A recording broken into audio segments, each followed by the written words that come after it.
We're also going to be talking about buybacks. They spend so much money on buybacks. They want to buy back their stock. I don't want them to buy back their stock. I want them to put the money in plant and equipment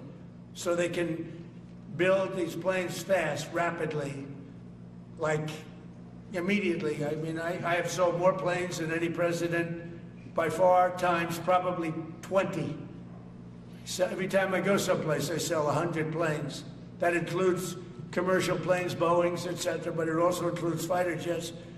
And I'm always having to say 5 years, 6 years, 7 years, helicopters, Apache helicopters, many years. India bought them. They want to get them. They don't want to wait a long time. So we don't want to have executives making $50 million a year, issuing big dividends to everybody, and also doing buybacks.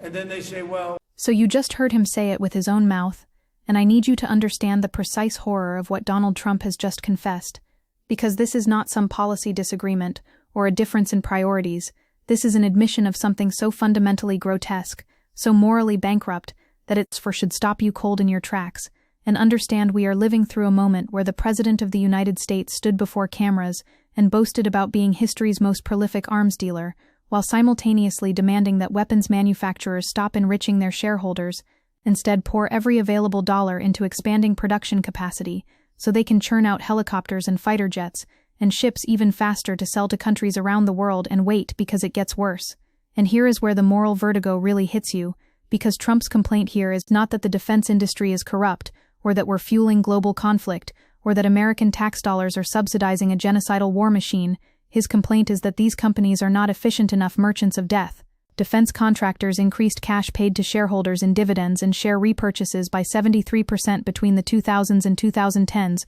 while reducing spending on research and development. Trump criticized defense companies for paying large dividends, conducting share buybacks, and awarding what he described as high levels of executive compensation, while citing production constraints, because his singular obsession is accelerating the pace at which America can manufacture weapons to offload onto foreign governments, and this man is literally mad that Boeing and Lockheed Martin executives are making $50 million a year, because that money, he says, should go toward building more factories, more assembly lines, more capacity to produce the instruments of war at an industrial scale that would make Eisenhower's warnings about the military-industrial complex sound quaint by comparison. Let me take you inside the mechanics of what is actually happening here, because 73.5% of Lockheed Martin's sales come from the U.S. government, meaning when contractors who receive most of their money from government sales issue buybacks, it is ultimately taxpayer dollars being redirected towards shareholders' pockets. In 2022, Lockheed bought back $7.9 billion in stock, equivalent to 12% of its sales income,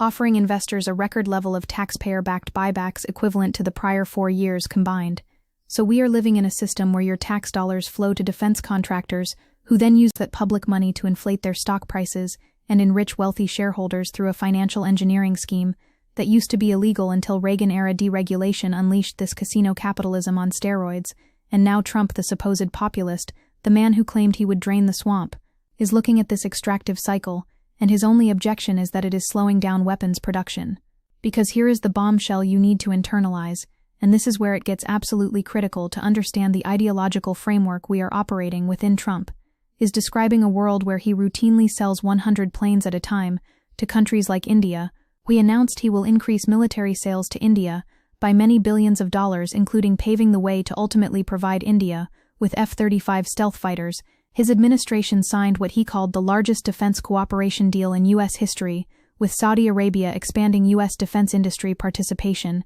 and long-term sustainment partnerships, totaling more than $600 billion in commercial agreements, including a landmark $142 billion arms deal that has the potential to reshape the Middle East from a defense perspective, significantly boosting Riyadh's military might. And understand what this means in material terms. This is not abstract. This is flooding the world with American-made weapons systems that will be used in regional conflicts, proxy wars, and yes, the suppression of democratic movements and the continuation of authoritarian regimes. Now let us talk about the financial obscenity of the moment, because the One Big Beautiful Bill Act increases military and related spending by over 13% in fiscal year 2026, pushing it beyond the $1 trillion mark for the first time in American history. The NDAA authorizes $38 billion for aircraft procurement, $34 billion for nuclear defense, $26 billion for shipbuilding, $25 billion for munitions, and $900 million for counter-narcotics operations, while simultaneously stripping language that would have restored collective bargaining rights, permanently ending Defense Department initiatives aimed at addressing climate change, and excluding measures for health insurance coverage for in vitro fertilization. So we are witnessing the most massive upward transfer of wealth in human history, dressed up as national security, while working families are told there is no money for childcare, for health care, for education, for the basic infrastructure of a functioning society. And here comes another revelation that should make your blood boil, because Navy Secretary Carlos del Toro warned that publicly traded defense contractors recording record profits while the industrial base struggles should not be asking the American taxpayer to make greater public investments while continuing to goose stock prices through stock buybacks, deferring promised capital investments and other accounting maneuvers. But 5 of the largest defense primes bought back $2.6 billion in shares in the first 3 months of 2024, with Northrop and Lockheed each repurchasing at least $1 billion. Yet defense companies showed no signs of slowing down stock buybacks despite warnings from Defense Department leaders, because why would they, when the system is designed precisely to facilitate this extraction, and Trump's solution is not to end the grift but to redirect it entirely toward more efficient killing capacity? Wait, because we need to understand the geopolitical architecture Trump is constructing here, and it is genuinely chilling in its implications because the White House is drafting an executive order aimed at streamlining the federal government's process of selling weapons overseas, which will boost arms contractor interests and reduce congressional oversight by stripping down parts of the Arms Export Control Act, the law that governs the arms export process. And remember, Trump justified continued arming of Saudi Arabia after the murder of journalist Jamal Khashoggi because of the revenue it brought to major U.S. weapons contractors like Raytheon and Lockheed Martin companies that produced bombs used by the Royal Saudi Air Force involved in prominent cases of killing civilians. So we have a president who is explicitly weakening the already insufficient oversight mechanisms that theoretically constrain the most dangerous weapons transfers, while simultaneously pressuring defense contractors to massively expand their production capabilities. And if you do not see the terrifying trajectory here, you are not paying attention. Let me give you the most dystopian element of this entire nightmare scenario, because the Trump administration is weighing an executive order that would pressure defense contractors to spend less on stock buybacks and dividends, while boosting investment in infrastructure and weapons production, with the proposed order mandating that companies tie executive compensation more closely to overall performance levels in delivering specific systems. And on the surface, this might sound like progressive economic policy. Limiting stock buybacks has been a demand from progressives like Elizabeth Warren for years, but the purpose here is inverted entirely. This is not about protecting workers or taxpayers. This is about creating a more streamlined, efficient apparatus for global weapons proliferation, where Defense Secretary Pete Hegseth demanded the biggest U.S. defense companies invest their own capital in speed and volume of delivery, and the Trump administration is literally threatening these corporations with regulatory pressure unless they accelerate production timelines. And here is where we need to connect this to the broader fascist project, because Trump administration military leaders are thinking about whether the U.S. should acquire equity stakes in top defense contractors, with Commerce Secretary Lutnick saying Lockheed Martin, which makes most of its revenue from federal contracts, is basically an arm of the U.S. government. So we are talking about the actual merger of state power and corporate power, which is one of the definitional characteristics of fascism, according to every serious scholar from Umberto Eco to Robert Paxton. And this is happening while the NDAA permanently repeals all existing Defense Department diversity, equity, and inclusion offices programs, training, and activities, as well as future DEI-related endeavors, while simultaneously providing full funding for the deployment of National Guard and active duty troops in support of Border Patrol, including over $1 billion to fight drug trafficking, meaning the administration is purging the military of any framework for racial justice, while deploying that same military domestically against migrants. And Trump just announced he is conducting airstrikes in the Caribbean against alleged drug smuggling boats. Now I need you to understand something about the historical precedent here, because we have seen this movie before, and it does not end well when you have a right-wing authoritarian government that merges state and corporate power, that massively expands military production capacity, that purges democratic oversight mechanisms, that flood the world with weapons, while simultaneously militarizing domestic policy enforcement apparatuses. This is the recipe that produced the most catastrophic conflicts of the 20th century, and I am not being hyperbolic when I say we are watching the construction of a 21st century military-industrial surveillance state that would make the Cold War national security apparatus look restrained by comparison, because at least during the Cold War, there were nominal checks on presidential war powers, there were debates about military spending,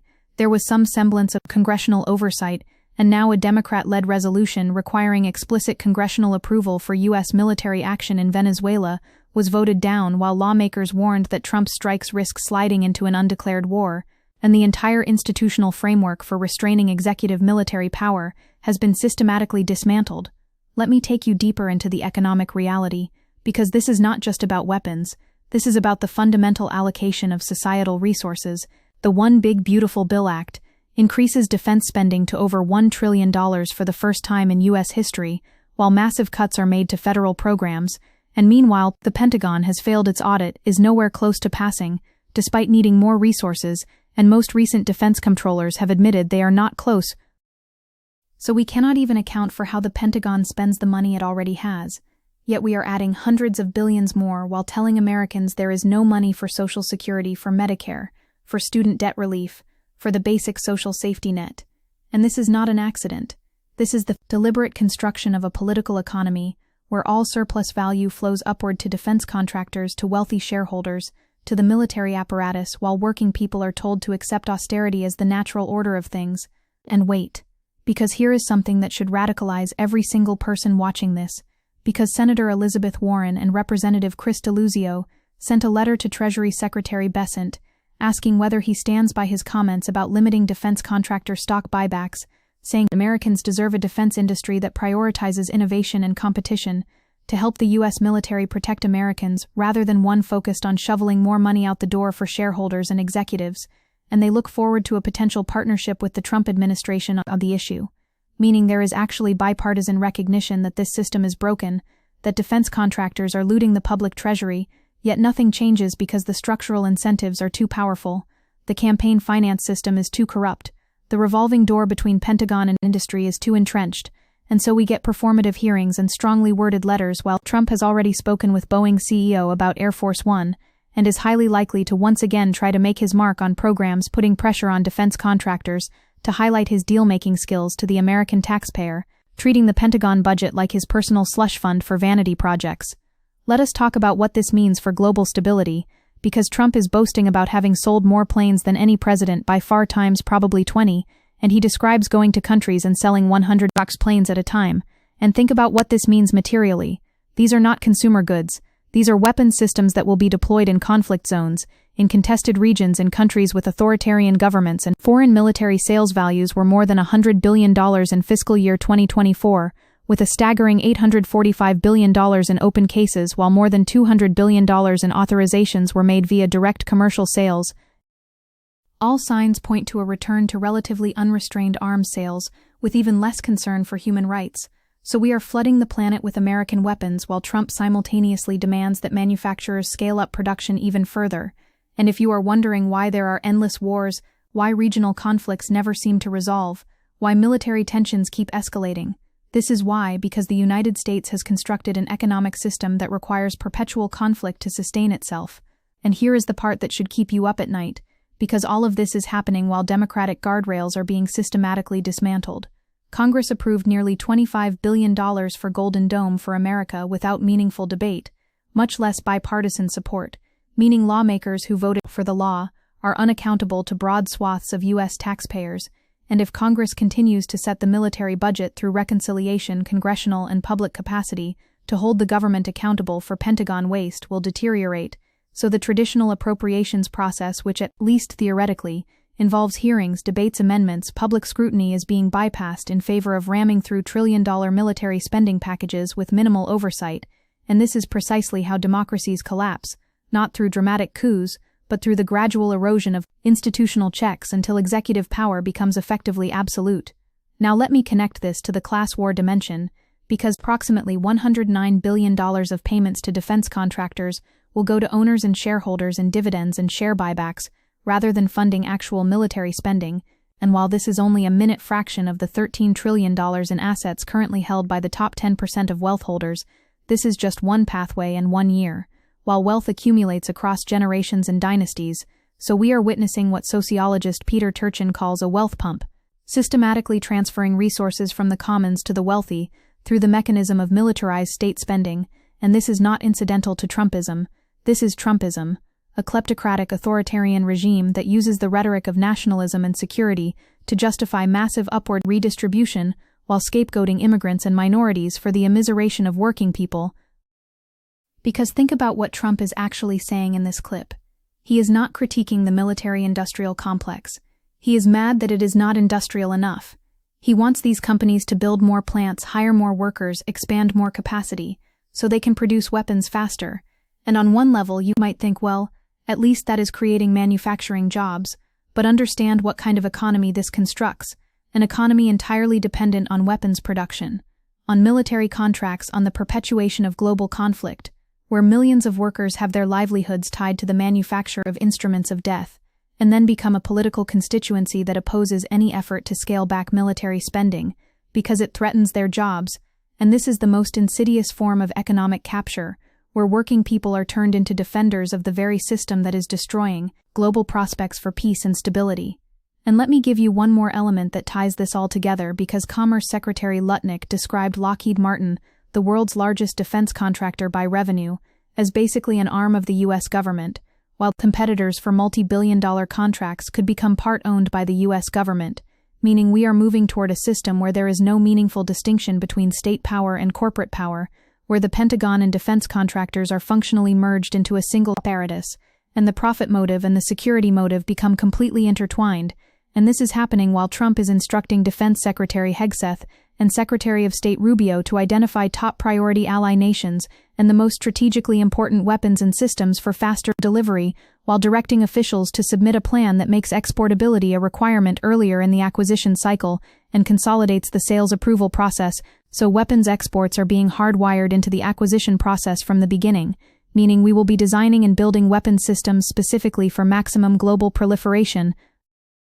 Listen, I need you to understand the stakes here with absolute clarity, because this is not normal. This is not just another example of Washington corruption. This is a qualitative shift in the relationship between the state, the military, and capital that represents a fundamental threat to whatever remains of democratic governance. And Trump stood there and told you exactly what he is doing. He is building the most efficient weapons production and distribution network in human history. He is removing every regulatory barrier, every oversight mechanism, every constraint on the ability of the United States to flood the world with instruments of death, and his only complaint about the current system is that it is not moving fast enough, that executives are getting rich through financial engineering instead of through the relentless expansion of manufacturing capacity. And when the President of the United States looks at the military-industrial complex, and his criticism is that it needs to be more industrial, that should terrify you, because it reveals a worldview in which perpetual militarization, perpetual conflict, perpetual weapons production is not a bug, but the feature, the entire organizing principle of American political economy. And this is happening right now, while you are watching, while we are told there is no money for universal health care, no money for free college, no money for a Green New Deal, no money for affordable housing, but there is always unlimited money for weapons, for bombs, for fighter jets, for helicopters, for ships, and military spending continues to draw broad support in Congress, even as lawmakers remain deeply divided over social spending, climate policy, labor rights, and the scope of presidential war powers, because this is the one area where there is bipartisan consensus, where Republicans and Democrats come together in beautiful harmony to shovel hundreds of billions of dollars to defense contractors, while the planet burns, while inequality reaches Gilded Age levels, while the social fabric disintegrates, and Trump is accelerating all of it, demanding even more production, even more sales, even more weapons flooding the planet. So when you hear Trump bragging about being history's greatest arms dealer, when you hear him complaining that executives make too much money, but only because that money should go toward building more factories to produce more weapons, when you hear him casually describing selling 100 planes at a time to countries around the world, I need you to recognize this for what it is. This is the confession of an arms merchant who has captured the state apparatus and is using it to construct a global killing machine optimized for maximum efficiency and profitability, and the only question is whether we have the collective will to name this for what it is, to organize against it, to build the kind of mass movement that can actually challenge the systems of power that produce this endless cycle of militarism, extraction, and death, because the alternative is accepting that we live in a society where the primary function of government is facilitating weapons sales, where the primary measure of presidential success is how many fighter jets you can offload onto foreign countries, where the primary organizing principle of the economy is the perpetuation of global conflict, and I refuse to accept that future, and so should you.